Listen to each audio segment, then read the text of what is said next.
सोनपुर के शांत धूप वाले विलेज में जो घने और रहस्यमय जंगल के किनारे बसा था, जीवन धीमे बहती नदी की तरह आराम से चलता था।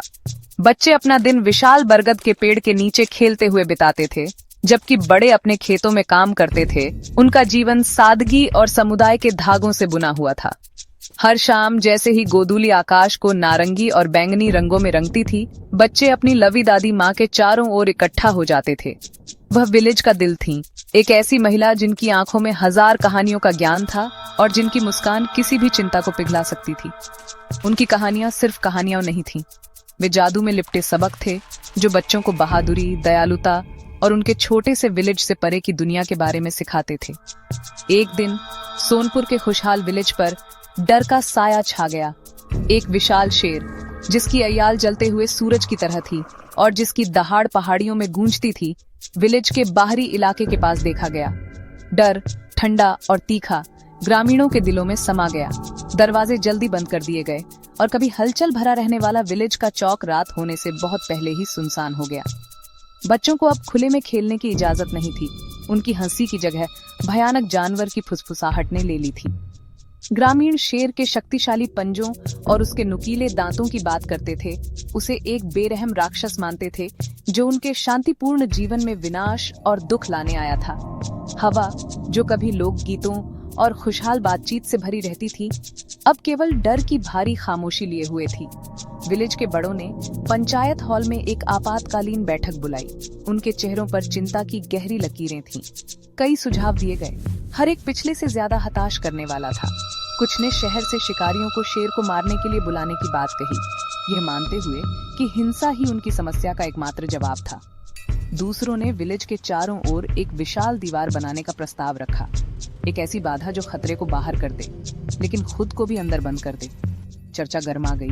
डर और गुस्से की आवाजें एक कर्कश शोर में बदल गईं। वे शेर को केवल एक खतरा मानते थे, एक ऐसी समस्या जिसे खत्म किया जाना था।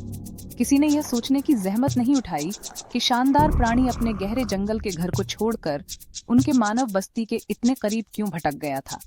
अराजकता और तेज बहस के बीच दादी माँ, जो एक कोने से चुपचाप सुन रही थीं, खड़ी हो गईं। कमरे में सन्नाटा छा गया क्योंकि सभी आंखें उनकी ओर मुड़ गईं। वह बूढ़ी थीं, उनका शरीर कमजोर था, लेकिन उनकी आवाज स्थिर और स्पष्ट थी, एक ऐसी ताकत से भरी थी जो सम्मान दिलाती थी। डर हमें अंधा बना देता है, उन्होंने धीरे से शुरू किया, उनके शब्द तनाव को चीरते हुए। हम मारने और दीवारें बनाने की बात करते हैं, लेकिन क्या किसी ने शेर से बात करने पर विचार किया है? हर प्राणी की एक कहानी होती है, उन्होंने कहा। शायद इस शेर की भी एक कहानी है। मैं जंगल में जाऊंगी, मैं उससे बात करूंगी। पंचायत हॉल में विरोध प्रदर्शन शुरू हो गया। दादी माँ, आप मजाक कर रही होंगी, विलेज के मुखिया ने कहा। उनकी आवाज चिंता से कांप रही थी। यह एक फॉरेस्टी जानवर है, कोई इंसान नहीं जिससे आप बात कर सकें। यह आपको जरूर नुकसान पहुंचाएगा। दूसरे ग्रामीणों ने भी उनकी बात दोहराई, उनसे अपनी खतरनाक योजना पर फिर से विचार करने की गुहार लगाई। वे अपनी दादी माँ से बहुत प्यार करते थे और उन्हें इतने गंभीर खतरे में डालने की बात सहन नहीं कर सकते थे। उन्होंने शेर की क्रूरता की तस्वीरें खींची, उन्हें याद दिलाया कि अंधेरे जंगल में उनका कितना बड़ा खतरा इंतजार कर रहा था। उन्होंने उनके प्रस्ताव को बहादुरी नहीं, बल्कि त्रासदी का एक मूर्खतापूर्ण और निश्चित मार्ग माना, और उन्होंने उन्हें अपने असंभव लगने वाले मिशन से रोकने की पूरी कोशिश की। उनके दिल्ली अनुरोधों और कड़े चेतावनियों के बावजूद दादी माँ का संकल्प अडिग रहा। उन्होंने अपने चारों ओर चिंतित चेहरों को देखा और एक लवी, आश्वस्त करने वाली मुस्कान दी। आपका प्यार और चिंता मेरे दिल को छूती है, उन्होंने कहा। उनकी आवाज शांत और सुकून देने वाली थी। लेकिन डर हमारी समस्या का समाधान नहीं करेगा, यह केवल खुद पर ही पनपता है। कभी कभी जो रास्ता सबसे डरावना लगता है, वही सच्ची समझ की ओर ले जाता है। साहस डर की अनुपस्थिति नहीं है मेरे बच्चों, बल्कि यह निर्णय है कि कुछ और डर से ज्यादा महत्वपूर्ण है। उन्होंने बताया कि सच्ची ताकत वेपनों या दीवारों में नहीं थी, बल्कि सहानुभूति की शक्ति और सुनने की इच्छा में थी, यहाँ तक कि एक ऐसे प्राणी के लिए भी जो उनकी भाषा नहीं बोल सकता था। अगली सुबह जैसे ही भोर की पहली किरणें धरती को छू रही थीं, दादी माँ ने अपनी यात्रा की तैयारी की। उन्होंने कोई हथियार नहीं ले रखा था, न कोई भाला न कुल्हाड़ी। इसके बजाय उन्होंने एक छोटा सा बंडल बांधा जिसमें ताजी गर्म रोटियां और एक बर्तन में मीठी मलाईदार खीर थी। ग्रामीण अवाक होकर देखते रहे। जब वह जंगल के रास्ते की ओर चली, उनके कदम धीमे लेकिन दृढ़ थे। उनकी छोटी झुकी हुई आकृति एक शांत आत्मविश्वास बिखेरती हुई लग रही थी, जिससे वे सभी चकित थे। वह शुद्ध निश्चल साहस की एक तस्वीर थी, एक दादी जो दयालुता और करुणा की शक्ति में गहरी आस्था के अलावा कुछ भी नहीं लिए हुए थीं। उनके साधारण कार्य ने हिंसा और अलगाव की उनकी अपनी भयभीत योजनाओं को खोखला और भ्रामक बना दिया। जैसे ही वह पेड़ों के घने झुरमुट में गायब हो गईं, विलेज पर एक भारी सन्नाटा छा गया। सोनपुर के लोगों ने अपनी सांसें रोक लीं। उनके दिल उनकी सुरक्षा के लिए डर और आशा की एक नई चमक के मिश्रण से भरे हुए थे। उन्होंने दादी माँ को अपने पूरे जीवन में जाना था। उनके देवी देवताओं और नायकों की कहानियों पर पले बढ़े थे, लेकिन आज वह अपनी ही एक कहानी जी रही थीं। वह शेर के इलाके में एक विजेता के रूप में नहीं, बल्कि शांति के दूत के रूप में जा रही थीं। उन्होंने सोचना शुरू किया कि शायद उनकी एपरेंटमेंटे मूर्खतापूर्ण विचार में एक ऐसी बुद्धिमत्ता छिपी थी जिसे उनके डर ने उन्हें देखने से रोक दिया था। अज्ञात में उनकी यात्रा अपने आप में एक शक्तिशाली सबक थी। दादी माँ जंगल में और अंदर चली गईं। पत्तों की छत रास्ते पर रोशनी और परछाई का एक मोज़ेक बना रही थी। हवा ठंडी थी और जंगल की आवाजों से भरी हुई थी। अदृश्य पक्षियों का चहचहाना, पत्तों की सरसराहट और एक बंदर की दूर की आवाज। उन्हें डर नहीं लग रहा था। उन्हें अपने आसपास की प्रकृति से एक जुड़ाव महसूस हुआ। इसे खतरे की जगह के रूप में नहीं, बल्कि अनगिनत जीवित प्राणियों के घर के रूप में देखा। हर एक का अपना उद्देश्य था। कुछ देर चलने के बाद वह एक साफ जगह पर पहुंची, जहां एक छोटी सी धारा चिकने पत्थरों पर कलकल कर रही थी, और वहां एक बड़े साल के पेड़ की छाया में आराम कर रहा था लायन। वह शानदार था, लेकिन वह डरावना नहीं लग रहा था। वह थका हुआ और उदास लग रहा था। शेर ने उनके आने की आहट पाकर अपना विशाल सिर उठाया। उसके सीने में एक धीमी गुर्राहट गूंजी और उसकी सुनहरी आंखें सावधानी से उसके हर कदम को देख रही थीं। वह सतर्क था, एक खतरा, एक शिकारी जिसके पास हथियार है, उम्मीद कर रहा था।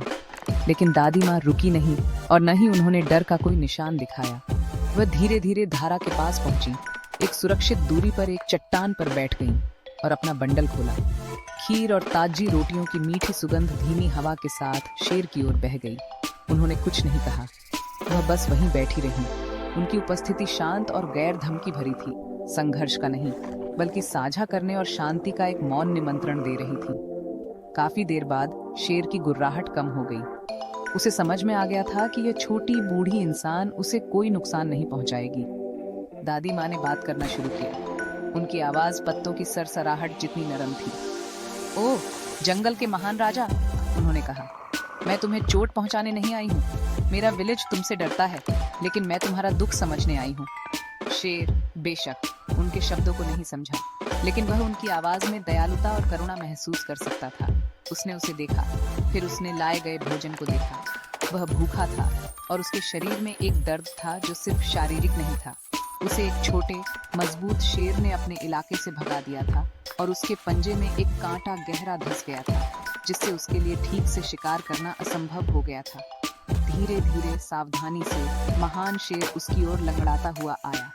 उसने अपनी आंखें उस पर रखी, लेकिन आक्रामकता गायब हो गई थी। उसकी जगह एक निराशाजनक भेद्यता ने ले ली थी। वह उस भोजन के पास रुक गया जो उसने एक बड़े पत्ते पर रखा था। वह एक गर्वित प्राणी था, जंगल का राजा, फिर भी वह यहाँ एक कमजोर इंसान से मदद स्वीकार कर रहा था। दादी माँ ने देखा जब उसने वह भोजन खाया जो उन्होंने दिया था। जैसे ही उसने खत्म किया, उसने उसे फिर से देखा और एक धीमी सी कराहट निकाली, अपने घायल पंजे को थोड़ा ऊपर उठाया। उसी क्षण दादी माँ ने उसकी कहानी को पूरी तरह से समझा।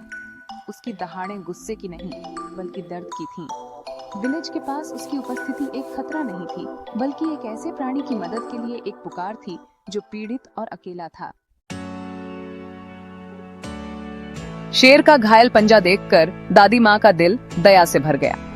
उन्होंने उससे शांत आवाज में बात की, वैसी ही आवाज जैसी वह रोते हुए बच्चे को दिलासा देने के लिए इस्तेमाल करती थी।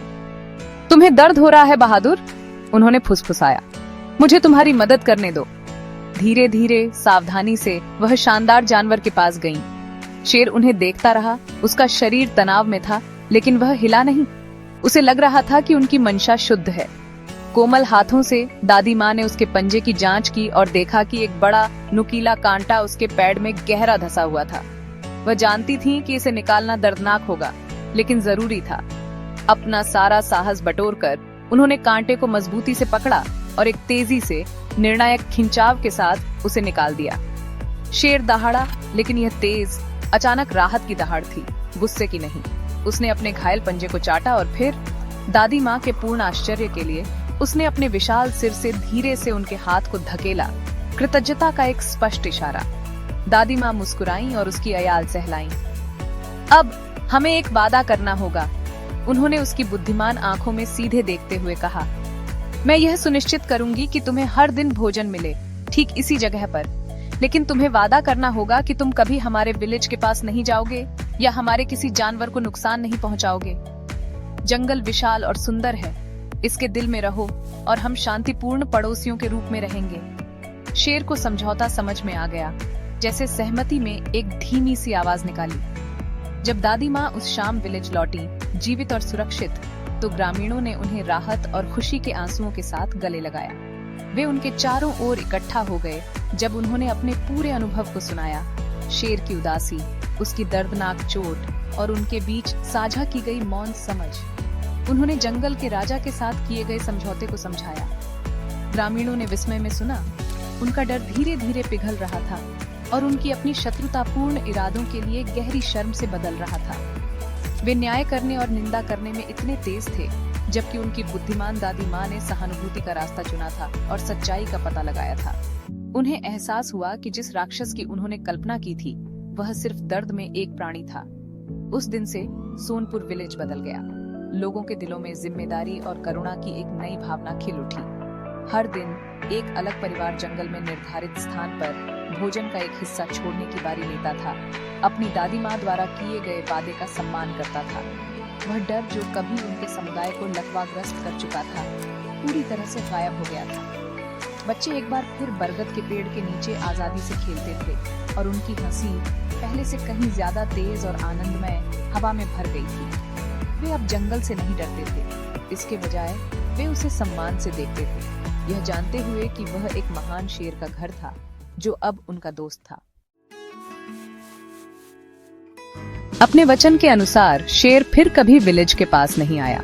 वह जंगल के भीतर ही रहा। उसकी उपस्थिति एक डरावने खतरे के बजाय एक आरामदायक रहस्य बन गई। कभी कभी ग्रामीण जो जलाऊ लकड़ी इकट्ठा करने जंगल में जाते थे, उसे दूर से देख पाते थे। एक शानदार सुनहरा आकृति शांति से आराम कर रही होती थी और वे मुस्कुराते थे। शेर ने भी अपने तरीके से अपना वादा निभाया। वह सोनपुर के पास के जंगल का मौन संरक्षक बन गया।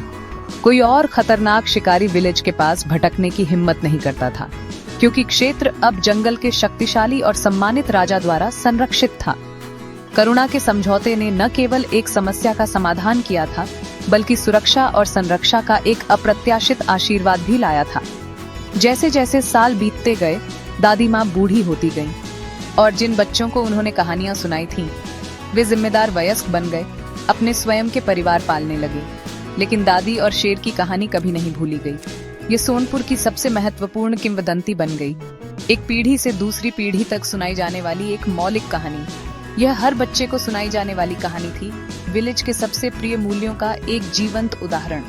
इसने उन्हें सिखाया कि सच्ची बहादुरी लड़ने के बारे में नहीं थी, बल्कि समझने के बारे में थी। इसने उन्हें दिखाया कि सबसे भयानक प्राणियों के भी अपने संघर्ष होते हैं और थोड़ी सी दयालुता पुल बना सकती है जहां डर दीवारें बनाता है। उस दिन की विरासत जीवित रही, जिसने विलेज के चरित्र को ही आकार दिया। सोनपुर के लोग अपनी बुद्धिमत्ता और प्रकृति के प्रति अपने गहरे सम्मान के लिए पूरे क्षेत्र में जाने गए। वे समझ गए कि मनुष्य और जानवर शांतिपूर्वक सह अस्तित्व में रह सकते हैं यदि आपसी सम्मान और सहानुभूति हो। उन्होंने हर समस्या के पीछे की कहानी को देखना सीखा, निष्कर्ष पर कूदने से पहले समझने की कोशिश की। दादी माँ के साहस के साधारण कार्य ने करुणा का एक बीज बोया था, जो एक शक्तिशाली पेड़ बन गया था, जो पूरे समुदाय को अपनी कोमल छाया में आश्रय दे रहा था। उनकी बुद्धिमत्ता उनका मार्गदर्शक प्रकाश बन गई थी, जीने का एक कालातीत सबक। अंत में दादी और शेर की यह सरल लेकिन गहरी कहानी आशा की किरण बन गई। इसने सभी को सिखाया कि कोई भी समस्या इतनी बड़ी नहीं है जिसे साहस, बुद्धिमत्ता और सबसे बढ़कर एक दयालु हृदय के साथ हल न किया जा सके। दादी माँ ने अपनी रोटियों और खीर के साथ वह हासिल कर लिया जो शिकारी और दीवारें कभी नहीं कर सकते थे। उन्होंने एक जानवर को जीता नहीं था, उन्होंने एक साथी प्राणी को ठीक किया था, और ऐसा करने में उन्होंने अपने पूरे विलेज को ठीक किया था। कहानी हम सभी को याद दिलाती है कि हमारी सबसे बड़ी ताकत सुनने, समझने और दया दिखाने की क्षमता है, क्योंकि इन्हीं साधारण कार्यों के माध्यम से हम अपनी दुनिया को बदल सकते हैं।